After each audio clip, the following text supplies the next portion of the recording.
After my parents passed away, I inherited their massive home, which was worth $155 million. It was a stunning estate, one I could hardly believe was now mine. A few days after moving in, my life took an unexpected and painful turn. One afternoon, my mother-in-law, Amelia, barged in with my sister-in-law, Freya, and brother-in-law, William. They showed up uninvited, with no warning, and immediately demanded that I listen to them. My heart raced as they stormed in, their faces hard and determined. "Sophia, we need to talk," Amelia said, her tone cold and demanding. I looked up, confused and uneasy. "What's going on?" I asked, trying to make sense of their presence. "We've got some documents you need to see," Freya added, a smug look creeping onto her face. My stomach sank as I took the papers from them. They were fake, badly forged documents trying to claim ownership of the house that had been left to me. I was in shock as I read through them, the realization hitting me like a ton of bricks. This was a bold attempt to take my home away from me. "What is this?" I asked, my voice shaking with disbelief. "You can't just claim this house as yours." "Oh, but we can," William said with a sneer, crossing his arms. "According to these documents, this mansion belongs to James's family. Now it's time for you to leave." I looked at James, hoping for some kind of support, some sign that he would stand by me. But instead, he stood there, silent, his arms crossed, his face emotionless. Couldn't believe it. My own husband was standing with his family, not offering a word in my defense. "James, please, say something," I begged, my voice trembling with desperation. But he remained silent, like a stone wall, not even acknowledging me. "This is for the best," Amelia said in a sickly sweet voice. "You'll be much happier once we're the ones making the decisions. You don't need this kind of burden." I felt a fiery anger build inside me. "This is my home. I'm not leaving. You have no right to take it from me," I shouted, trying to stand my ground. But Amelia wasn't done. Her face twisted in fury, and without warning, she lunged at me, slapping me across the face. I staggered back, completely stunned. My mind raced as I tried to process what had just happened. "Are you really going to let her talk to us like that?" Freya screamed at James, her face contorted with rage. "Why are you just standing there?"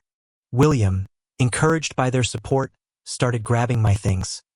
My personal sketches, my belongings, and tossing them out the door. "Get out! Mom said so," he yelled, his words cutting through me like knives. I stood frozen, feeling utterly powerless as my life was being thrown out before my eyes. My own husband, the person I trusted more than anyone, stood by and did nothing. "James!" I cried out, my voice breaking with pain and desperation. "Please, help me." But James didn't move. He didn't speak. His silence was more deafening than any shout. I felt a combination of anger and heartbreak like I'd never felt before. The man I thought I could count on wasn't just silent. He was standing with the people who were trying to destroy everything I held dear.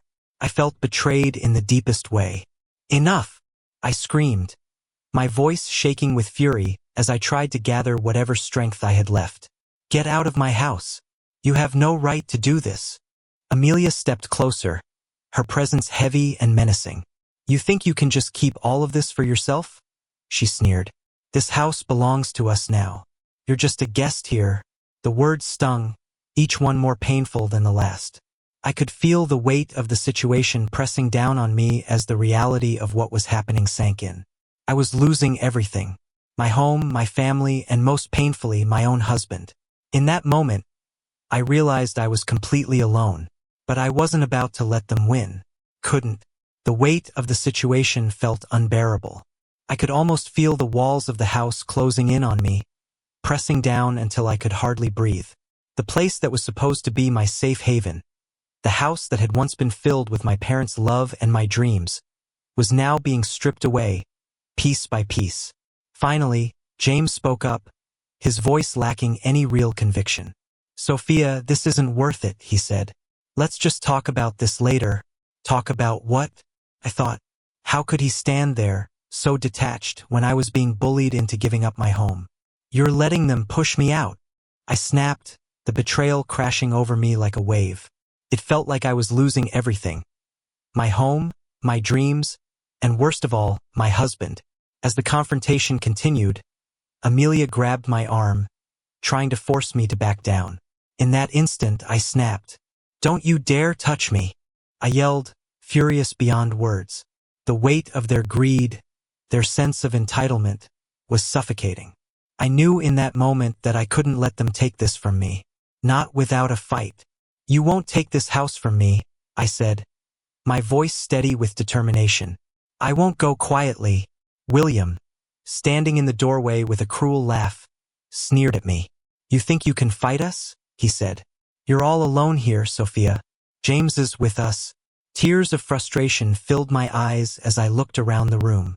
My personal belongings were scattered across the floor, my sketches and memories tossed aside like they didn't matter. The home I had once dreamed of filling with warmth and love now felt like a cold, empty prison. "I'm not alone," I said, my voice stronger now. "I have the law on my side. You can't just barge in here and take what isn't yours." Amelia paused, momentarily taken aback. For the first time, her smug confidence faltered. "You really think you can do this?" she asked, her voice dripping with disdain. "You'll regret this, Sophia." That moment Willie aimed the beginning of my fight. I felt a fire ignite within me, a spark of determination that told me I wasn't going down without a battle. This wasn't just about protecting my home. It was about fighting for my identity, my dignity. The road ahead would be long, but I was ready to face it. I wasn't going to let them take everything from me. The days that followed the confrontation were a blur. I wandered through the mansion, each room now a reminder of everything I was about to lose. The walls that had once echoed with the laughter of family now seemed to suffocate me, pressing in with the weight of memories I couldn't shake. James, on the other hand, retreated further into himself. He was distant, lost in his own thoughts, leaving me to deal with everything on my own. I wanted to reach out to him, to ask for his support, but every time I did, he brushed me off. "I just need time to think," he would say. But it felt like he was slipping further away from me with every passing day. One evening, I sat in the living room, staring at the mess and the chaos that had unfolded. The house, once filled with potential and dreams, now felt like a hollow shell. I couldn't just sit back and wait for James to change his mind. I had to take matters into my own hands. The thought of losing my home, my sanctuary, was unbearable. I refused to let my in-laws walk all over me. I picked up my phone and dialed a lawyer. "Hello, this is Sophia. I need help regarding my property," I said, trying to keep my voice calm despite the turmoil inside. The lawyer, a calm and collected man named Mr. Daniel, listened carefully as I explained everything that had happened. "Sophia, it sounds like you have a strong case," he said, his voice reassuring. "We need to act quickly. Gather all your documents, any evidence you have of ownership, and we'll make sure they can't move in permanently." His words were a lifeline, and I felt a renewed sense of determination. Over the next few days, I gathered everything I could. My parents' will, property deeds, anything that would prove my ownership of the house. I also documented the confrontation, recording the threats and aggression from James's family. Each piece of evidence felt like a shield, something I could use to protect myself from the storm that was coming. When I met with Mr. Daniel again, he was confident and clear. "We can file for a restraining order against them to prevent any further harassment. It's crucial that we establish your legal right to the property." With his guidance, I felt empowered. I knew what I had to do. That evening, I returned home to find James sitting at the kitchen table, his head buried in his hands. His posture was one of defeat, but there was still something in his eyes, something that told me he knew he was losing me. I took a deep breath, walked over to him and said, "James, we need to talk. I'm taking legal action against your family." He looked up at me, his eyes wide with shock. "Sophia, don't do this," he said, his voice full of concern. "It will only make things worse." "You don't understand," I replied, frustration bubbling up in my chest. "They're trying to take my home." "My home, James. I can't just sit back and let that happen." He shook his head, his face contorted in frustration. "You don't understand. My mother is not someone you want to cross. She'll make your life miserable. I could feel my heart racing as I responded. She already has. This is my life, James. You should be on my side. James stood up abruptly, running his hands through his hair. I just need time to think, he said, his voice cold. You're pushing me away. The words hit me harder than I expected. I felt a deep sense of betrayal wash over me. I couldn't wait any longer. I had to fight for myself. James turned and walked away, leaving me standing there, feeling more alone than ever. But instead of giving in to despair, something else sparked inside me. A flicker of resilience, a determination to fight for what was rightfully mine. I couldn't count on anyone else to fight for me. I had to be my own advocate. The following week, I filed for the restraining order against Amelia. It was the first step in what would be a long and difficult journey, but I was ready. No matter what happened next, I would not back down. I was taking control of my future, and I would not let anyone take it away from me. The days leading up to the court hearing felt like an eternity. I spent hours preparing my case, going over every detail in my notes, mentally preparing for what was to come. I knew this would be a turning point in my life, a moment that would determine my future. The thought of facing James's family in court, with everything on the line, filled me with both anxiety and resolve. On the day of the hearing, I arrived at the courthouse, my heart pounding in my chest. I wore my best suit, trying my hardest to project confidence, though inside, I felt like my nerves might get the best of me. As I entered the courtroom, I immediately spotted James sitting with his family. Their expressions were a mix of anger and disdain, and I felt a knot tighten in my stomach. I took a deep breath, walking to my side of the courtroom, feeling the weight of my decision press heavily on me. When the judge entered, everything became official. The proceedings began, and I stood up to present my case. I detailed the invasion of my home, the threats that had been made, and the deep sense of betrayal that came with my in-laws' actions. Every word I spoke felt like a declaration of my right to stand my ground. When I finished, I glanced at James, hoping for a flicker of support or recognition. But he remained motionless, his face as cold and unreadable as ever. My heart sank, but I didn't let it show. This wasn't just about protecting a house, it was about protecting myself. When the judge ruled in my favor and granted the restraining order, a wave of relief swept over me. I had taken a stand, and it felt empowering. As I left the courthouse, a small sense of victory settled in. For the first time in weeks, I felt like I had control over my life again. I was no longer a passive victim in this situation. I was ready to fight for my home, my future, and everything I had worked so hard for. But despite this victory, I knew the battle wasn't over. James's family wouldn't back down easily, and I couldn't afford to let my guard down. I needed to prepare myself for what was to come. As much as I wanted to feel secure, I knew that the real challenge still lay ahead, confronting James and his family. At home, the tension was suffocating. James seemed to avoid me more than ever, retreating into his thoughts. He spent long hours staring out the window, lost in his own world. It was painful to watch him struggle, caught between his loyalty to his family and his commitment to me.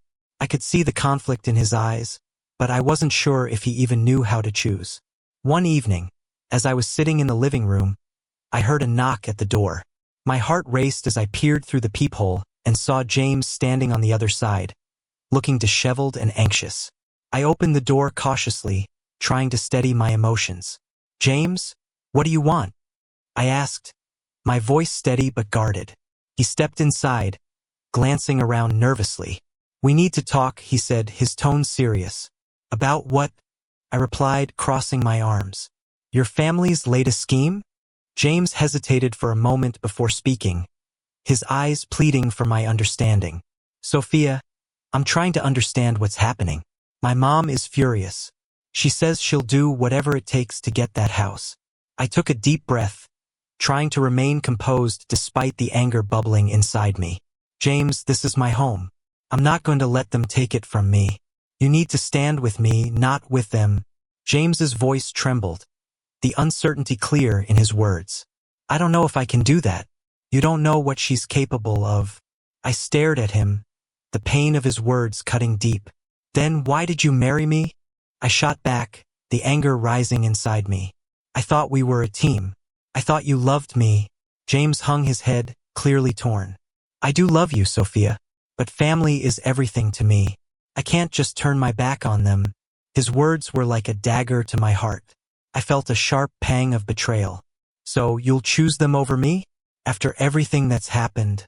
Before he could respond, a loud crash outside caught our attention.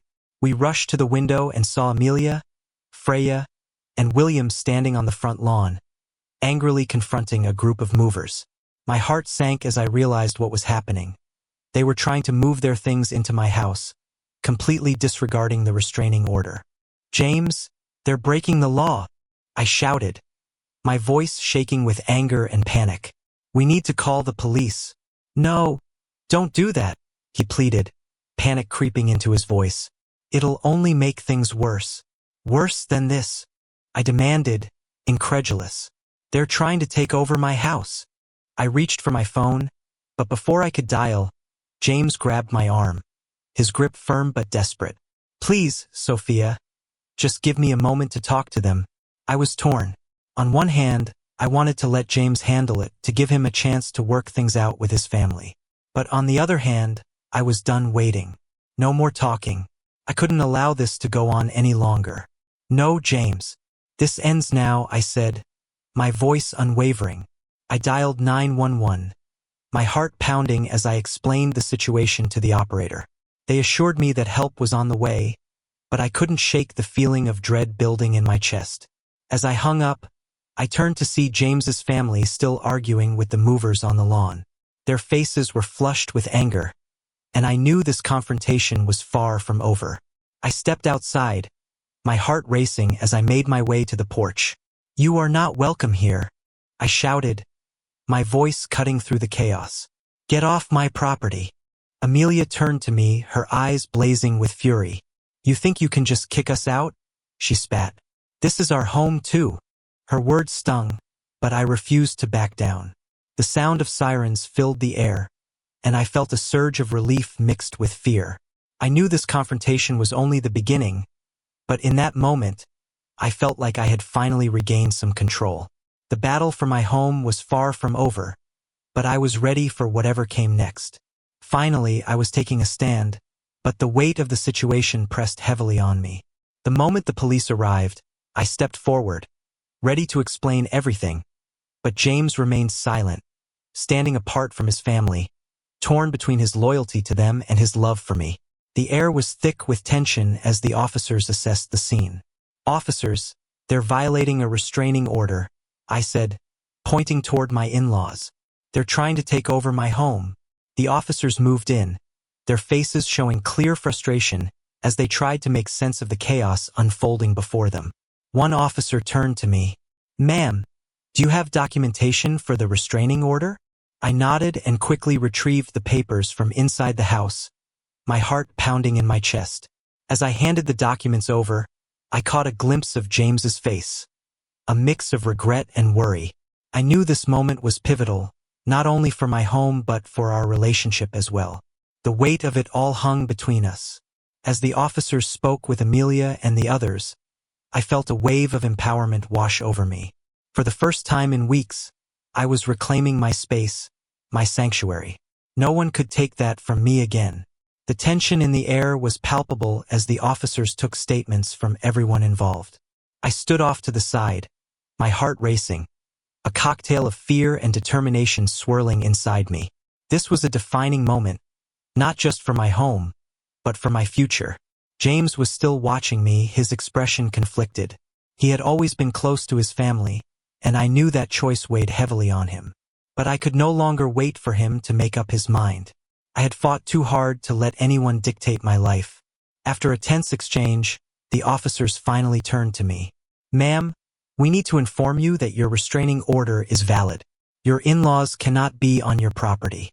We will ask them to leave, and if they refuse, we will take further action." A rush of relief swept over me, but it was quickly overshadowed by the reality of the situation.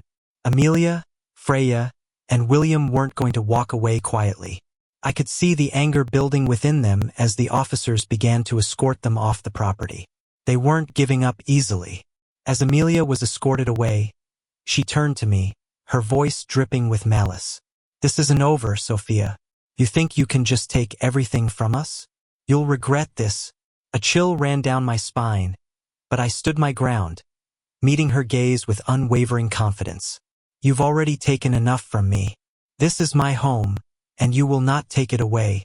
The officers managed to clear the area, and after a few moments, Amelia, Freya, and William were forced to leave. I took a deep breath, feeling a sense of victory surge within me. I had stood up for myself. For the first time in weeks, I felt free.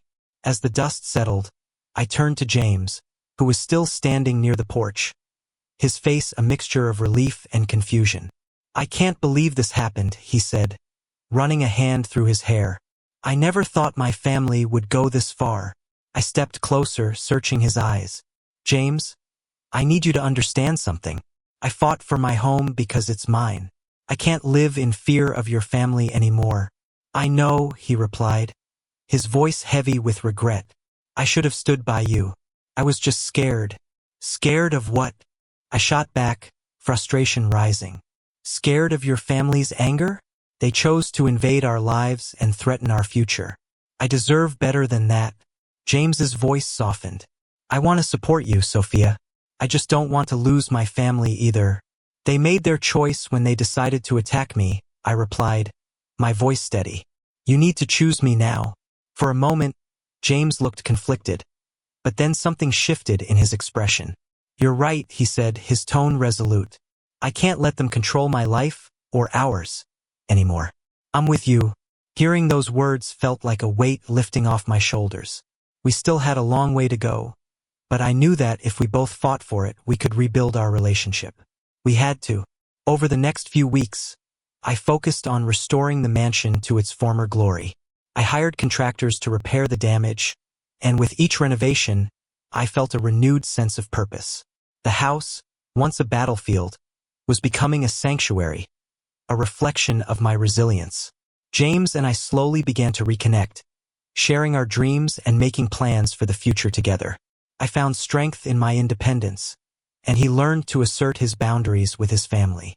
The day I finished the renovations, I stood in the living room, taking in the beautiful space we had created. It felt like a fresh start, a place that was finally mine, free from the shadows of betrayal. I was no longer the victim. I was a woman who had fought back, reclaimed her home, and rediscovered her identity. As I watched the sunset from the porch, a sense of peace settled over me. I had transformed pain into strength and betrayal into empowerment.